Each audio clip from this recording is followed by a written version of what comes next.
Hadirin hadirat ma'asyiral muslimin yang saya cintai, ada sebuah cerita pendek.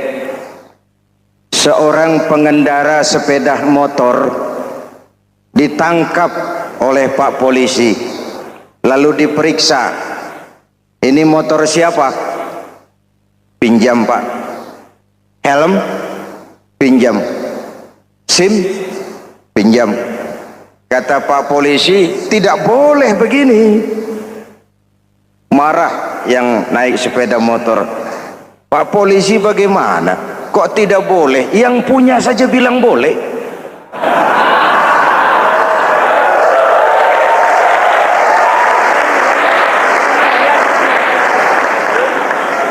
Cerita ini memberikan gambaran bagaimana masyarakat kita sekarang cenderung memboleh-bolehkan diri sendiri, melahirkan permissive society. Masyarakat serba boleh dengan ukuran sakarepe dewe. Itu sebabnya agama diturunkan. Dalam contoh yang indah, Rasul memberikan gambaran bahwa Islam ini bagaikan sebuah bangunan yang komponen pokoknya 5. Bunyal Islamu ala khamsin. Islam dibangun di atas 5 komponen pokok. Jadi kalau Islam ini ibarat bangunan, unsur penunjang pokoknya itu 5. Mari kita analogkan Islam dengan bangunan. Kalau saudara akan membangun rumah, sebelum pasang tiang, pasang genteng, pasang jendela, apa yang lebih dulu dibangun? Fondasi. Kalau Islam ibarat bangunan, fondasinya adalah syahadatu an la ilaha illallah wa anna muhammadar rasulullah. Ini fondasi. Jikalau kuat fondasi, aman bangunan.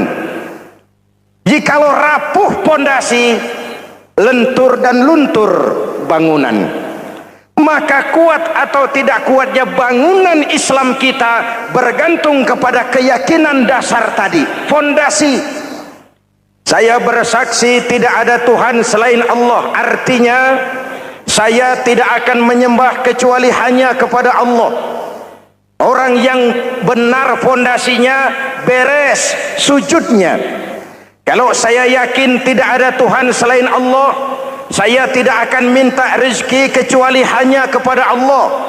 Orang yang benar fondasinya, giat bekerjanya, jauh dari tipu menipu, jauh dari renten, jauh dari riba, jauh dari korupsi, jauh dari judi. Keyakinan memberikan warna terhadap bentuk kepribadian. Kalau saya yakin tidak ada Tuhan selain Allah, saya tidak akan pernah takut kecuali hanya kepada Allah. Saya tidak akan melarikan persoalan kecuali hanya kepada Allah. Saya tidak akan menggantungkan hidup kecuali hanya kepada Allah. Saya tidak akan minta tolong kecuali hanya kepada Allah. Meresap ke dalam jiwa. Untuk keyakinan seperti ini, orang-orang tua kita dahulu berlinang air mata, bersimbah darah, bahkan berkorban nyawa, melaksanakan hijrah untuk mempertahankan keyakinan. Ini intan paling mahal dan ini mutiara paling berharga.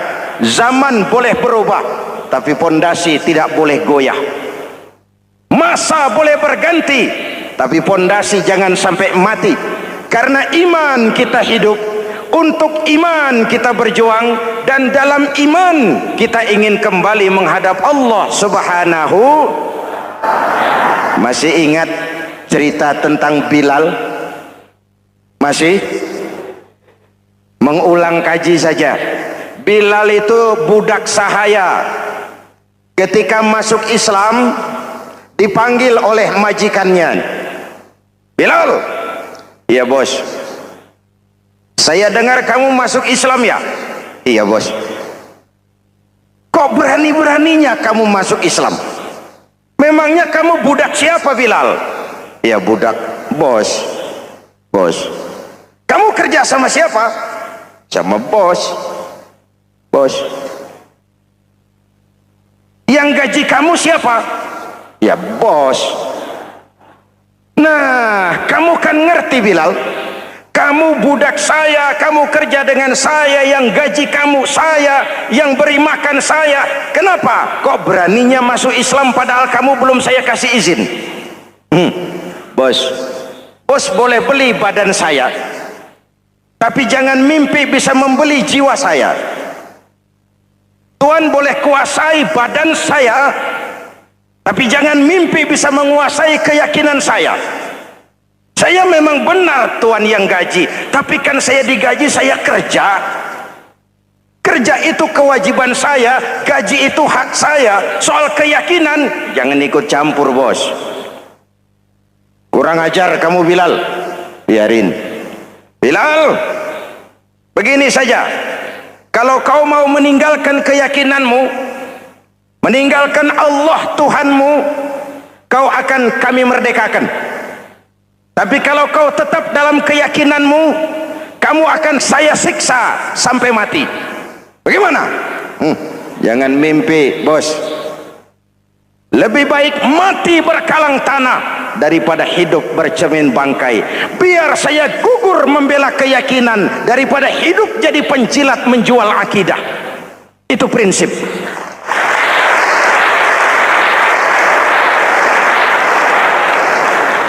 Gendeng kamu. Ayo siksa.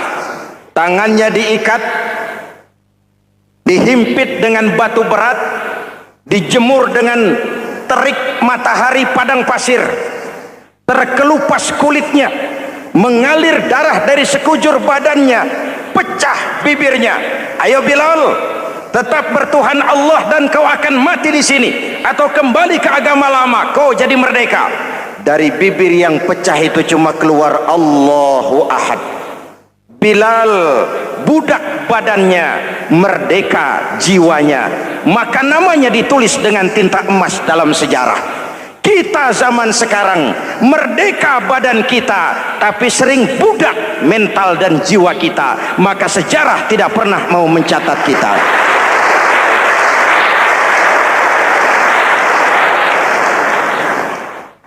Masyarul muslimin yang saya cintai, fondasi sudah. Lalu apa lagi? Mulai memancangkan tiang. Tiangnya 5. Ada tiang namanya zuhur, asar, maghrib, subuh, isya. Tetapi agar bangunan menjadi kuat, ada tiang-tiang tambahan. Namanya rawatib dan nawafil. Rawatib itu ba'diyah atau qobliyah, nawafil itu di luar itu. Agar bangunan menjadi kuat, dibentuk pribadi lewat solat. Apa filsafatnya? Pertama, solat itu simbol penyerahan total kepada Allah. Kita ini sudah kontrak. Innallaha astara minal mu'minina anfusahum wa amwalahum bi anna lahumul jannah. Allah telah membeli dari orang-orang mukmin diri mereka, harta mereka, bagi mereka adalah surga. Penjual kita orang beriman, pembeli Allah, dagangannya amwal dan anfus, harganya adalah surga. Jelas? Penyerahan total itu dimulai dengan takbiratul ihram. Shalli fardal isya, Allahu akbar. Arahkan mata ke tempat kita sujud. Jangan lupa kalau sudah di atas, lupa dengan yang di bawah. Sudah jadi genteng, petatang peteteng di atas. Lalu bilang, merasa capek sendiri, kata genteng kepada tiang. Tiang, kamu sih enak, kata genteng. Saya setengah mati di atas. Kehujanan, kepanasan, kadang-kadang anak-anak nakal saya disambitin. Kata tiang, saudara genteng, ngomong jangan sembarangan ya. Kamu kira kamu bisa nongkrong dan nangkring di atas, itu gara-gara siapa genteng? Kan saya yang sokong dari bawah. Kamu jadi pejabat tinggi, jadi anggota ini, anggota itu. Kami rakyat yang angkat, jangan sudah di atas kami ditekan. Jangan agama dijadikan topeng untuk kepentingan pribadi. Berpolitik untuk kepentingan agama, ayo, tapi menjual agama untuk kepentingan politik, itu yang merusak agama.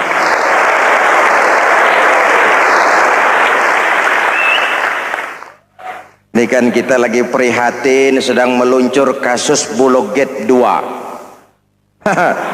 Innalillahi wa inna ilaihi raji'un. Kita lihat sajalah para petinggi kita sekarang bagaimana menyikapi hukum. Sebab saya dengar ada bargaining, orang takut teriak maling sapi karena DE maling wedus. Tidak berani teriak ada maling sapi karena dia maling kambing. Yang lain maling ayam, dikumpulin ternyata maling semua.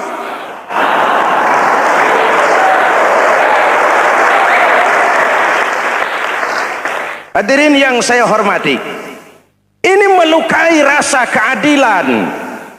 Oleh karena itu, sholat mengajarkan kepada kita dalam posisi berdiri, lihat tempat sujudmu, jangan menteleng terus ke atas lalu lupa dari mana kita berangkat. Itulah maknanya tawadhu, rendah hati, tidak melonjak angkuh dan sombong. Ada sebuah hadis Rasulullah bersabda, "Idza aradallahu biqaumin khairan." Apabila Allah menginginkan kebaikan kepada satu bangsa, apabila Allah menginginkan kebaikan kepada satu kelompok rakyat, walla alaihim hulama'uhum, maka yang naik jadi pemimpin adalah orang-orang yang santun, orang-orang yang lemah lembut, bukan orang yang menggunakan kekerasan dan tiran. Sedikit-sedikit main pecat, itu terlambat lahir. Mestinya lahir di zaman Hitler, mestinya lahir di zaman Benito Mussolini, atau kalau mau lebih klasik lagi di zaman Fir'aun. Kalau Allah menginginkan kebaikan kepada satu masyarakat, satu bangsa, satu negara, naiklah orang-orang yang santun, yang ngayomi, yang menjadi solusi dan jalan keluar untuk kepentingan rakyatnya, mampu memberikan keteladanan. Saya tertarik dengan pidato Presiden Cina pada saat dilantik. Cina, Presiden Cina pasti tidak tahu Pancasila, pasti tidak kenal Islam, tapi pidato pelantikannya, berikan saya 100 peti mati, yang 99 akan saya pakai buat koruptor, yang satu akan saya pakai sendiri kalau kamu lihat saya tidak benar. Luar biasa. Yang diperlukan sekarang ini keteladanan, hulama'uhum, sikap ngayomi, mencari jalan keluar, bukan memamerkan kekuasaan, memamerkan kekuatan, arogansi, menghormati perbedaan. Itu ciri demokrasi. Lalu waqadha bainahum ulama'uhum, yang memutuskan hukum adalah pakarnya, ulamanya, mengambil keputusan secara profesional sehingga rakyat beroleh apa yang namanya kepastian hukum, merasa hidup terlindungi, aman dan nyaman. Lalu yang ketiga, wa ja'alal mala fi askhiyaihim, peredaran harta, pergerakan ekonomi berada di tangan orang-orang yang pemurah, yang tidak mau kaya sendiri, tidak mau senyum di atas penderitaan orang lain, menari di atas bangkai saudaranya. Hadirin yang saya hormati, ini cirinya. Tapi sebaliknya kata Nabi, wa idza aradallahu biqaumin syarran, apabila Allah menghendaki kejelekan, keburukan bagi satu bangsa, walla alaihim sufahauhum, yang naik jadi pemimpin orang-orang durjana, orang-orang kurang ajar, tapi dipoles dengan topeng yang bagus. Hei, ini musim topeng. Musim apa? Topeng.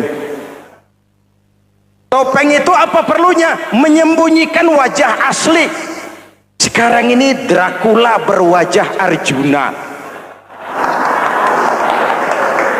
Ini musim topeng. Kita rakyat harus hati-hati dan punya filter, mampu memilah dan memilih. Walla alaihim sufaha'uhum wa qada bainahum juhaluhum.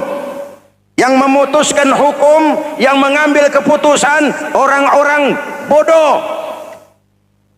Wa ja'alal mala fi bukhalaihim. Peredaran harta, peredaran ekonomi jatuh di tangan orang-orang yang bakhil, yang tidak punya konsep menciptakan kemakmuran yang merata bagi seluruh rakyat Indonesia.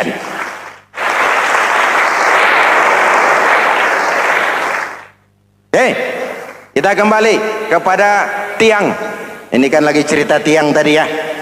Kalau sedang berdiri, lihat tempat sujud, jangan menteleng terus ke atas. Terserang penyakit tamak bin rakus alias serakah. Nah, selesai. Anggota badan yang paling terhormat ini kepala. Ketika sujud, sama rendahnya dengan telapak kaki. Allahu Akbar, yang besar cuma Allah. Apa bedanya saya dengan saudara? Tidak ada, kecuali saya ngomong saudara dengerin. Kita sama-sama beribadah, sama-sama mencari nilai tambah di hadapan Allah. Apa saya lebih penting dari saudara? Belum tentu. Apa saya lebih hebat dari saudara? Belum tentu.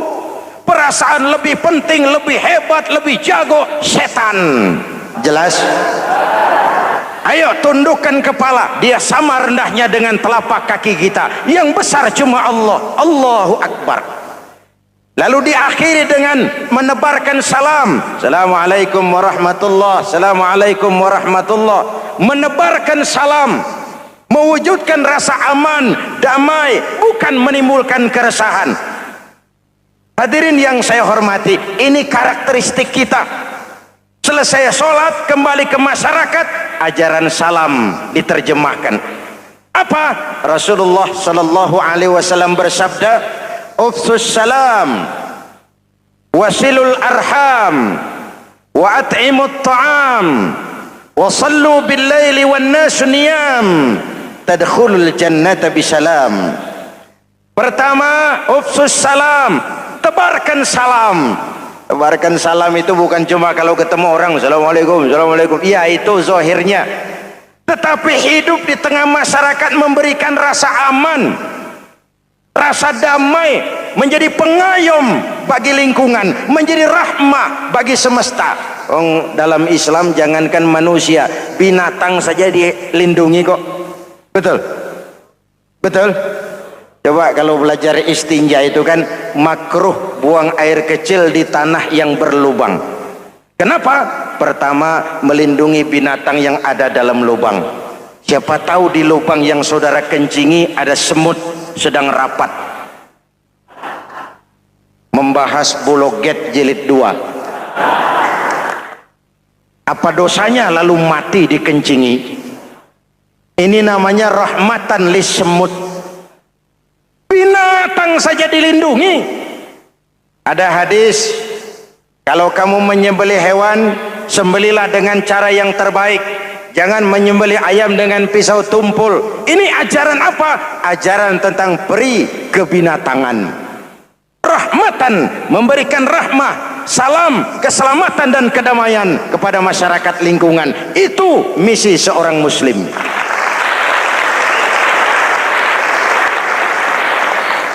Hadirin hadirat ma'asyiral muslimin yang saya cintai, saya kembali kepada pesan Nabi tadi itu. Pertama, ufsus salam, sebarkan salam. Sekarang ini kan yang banyak sebarkan isu, sebarkan fitnah, hancurkan nama baik orang, hantam orang di mana-mana. Padahal yang diajarkan ufsus salam, sebarkan perdamaian, bukan permusuhan. Cari kebenaran, bukan kemenangan. Lalu yang kedua, wasilul arham, sambungkan silaturahmi, tegakkan semangat kekeluargaan dan persaudaraan. Karena kita sudah diikat dengan tali akidah. Mari kita saling bertanya setelah lewat hari-hari yang dimana kita seperti saling berhadapan, seperti tercabut dari akar budaya kita sebagai bangsa. Semangat gotong royong, semangat kekeluargaan makin lentur dan luntur, dan perlu kita angkat kembali ke permukaan. Silul arham, sambungkan semangat silaturahmi. Wa at'imut ta'am, berikan makan orang-orang yang kelaparan. Mempunyai kepekaan dan kepedulian. Jangan menari di atas penderitaan orang, jangan tersenyum di atas isak tangis tetangga. At'imut ta'am, mempunyai kepedulian yang tinggi. Wasallu bil laili wan nasu niyam, bangunlah di keheningan malam ketika orang sedang tidur. Istilah saya, kalau mau telepon Allah, jangan lupa nomor teleponnya itu 44342, jumlahnya 17. Zuhur, asar, maghrib, isya, subuh 44342. Jangan ragu-ragu, kalau angka cukup telepon sambung, kalau angka kurang hati-hati salah sambung. Pak, mau sambung yang lebih cepat bagaimana? Bisa, selain nomor itu coba pakai sambungan langsung jarak jauh, namanya SLJJ. Kapan? Tengah malam. Kenapa tengah malam? Lebih murah. Lebih murah. Saluran kosong, telepon jarang yang pakai, orang banyak tidur. Wa minal laili fatahajjad bihi nafilatan lak asa ayyab'atsaka rabbuka maqaman mahmuda. Nun, di keheningan malam bangun. Seperti bapak-bapak, ibu-ibu sering bangun tengah malam ya Bu? Ya. Ngapain? Kalau bangun tengah malamnya sih saya percaya, cuma urusannya apa? Kira bangun tengah malam mau tahajud, malaikat sudah mau nulis, cuma buang air kecil, tidur lagi. Hampir salah tulis saya.